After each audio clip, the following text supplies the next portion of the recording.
December അറ്റംപ്റ്റിൽ ഞാൻ SBR ആയിരുന്നു ചെയ്തത്. ഓവറോൾ പാസ് പെർസെൻറ്റേജ് 48% ആയിരുന്നു. എനിക്ക് ഇനീഷ്യലി പേടിയുണ്ടായിരുന്നു, P-level പേപ്പർ ആയതിൻ്റെ പേരിൽ അത് പാസ്സാവാൻ പറ്റുമോ ഇല്ലേ എന്നുള്ളതൊക്കെ. പക്ഷേ ഇവിടുത്തെ ഫാക്കൽറ്റീസിൻ്റെയും മെൻറ്റേഴ്സിൻ്റെയും ഒക്കെ ഒരു സപ്പോർട്ടോടുകൂടി എനിക്ക് പാസ്സാവാൻ പറ്റി. ഹായ്, എൻ്റെ പേര് സഫ്രിൻ ഹാജറ.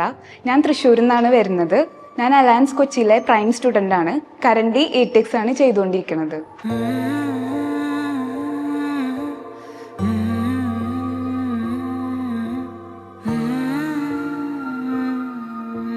ഞാൻ BCom കഴിഞ്ഞിട്ടാണ് ACCAക്ക് ജോയിൻ ചെയ്തത്. ആ ഒരു ടൈമിൽ ഞാൻ കൺഫ്യൂസ്ഡ് ആയിരുന്നു, ജോബിന് പോകണോ അതോ MBAക്ക് പോകണോ എന്നൊക്കെ. അപ്പോഴും ഞാൻ ACCA കൺസിഡർ ചെയ്തിരുന്നില്ല, കാരണം അത് ഭയങ്കര ടഫാണ് അങ്ങനെയൊക്കെയാണ് ഞാൻ കേട്ടിട്ടുണ്ടായിരുന്നത്. അപ്പോൾ പാരൻസ് പറഞ്ഞു, ഇനി ജസ്റ്റ് ഒന്ന് ട്രൈ ചെയ്ത് നോക്കിയിട്ട് പറ്റിയില്ലെങ്കിൽ വിട്ടോ എന്നൊക്കെയാണ് പറഞ്ഞത്.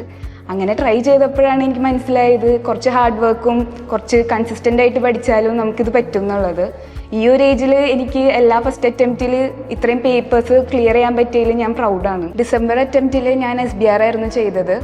ഓവറോൾ പാസ് പെർസെൻറ്റേജ് 48% ആയിരുന്നു. എനിക്ക് ഇനീഷ്യലി പേടിയുണ്ടായിരുന്നു, P-level പേപ്പർ ആയതിൻ്റെ പേരിൽ അത് പാസ്സാവാൻ പറ്റുമോ ഇല്ലേ എന്നുള്ളതൊക്കെ.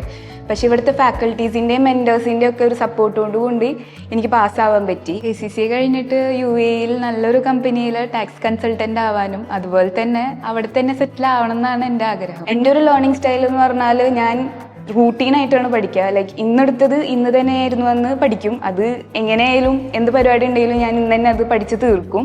അതുപോലെ തന്നെ P-level പേപ്പറിൽ ഞാൻ മനസ്സിലാക്കിയെടുത്തോളം നമ്മൾ കോൺസെപ്റ്റ്സ് നല്ലോണം മനസ്സിലാക്കിയിട്ട് വേണം പഠിക്കാൻ.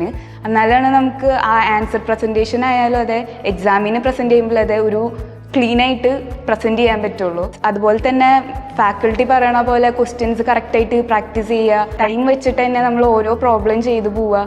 അങ്ങനെയൊക്കെ ചെയ്യുമ്പോൾ നമുക്ക് ടൈമും മാനേജ് ചെയ്യാൻ പഠിക്കും.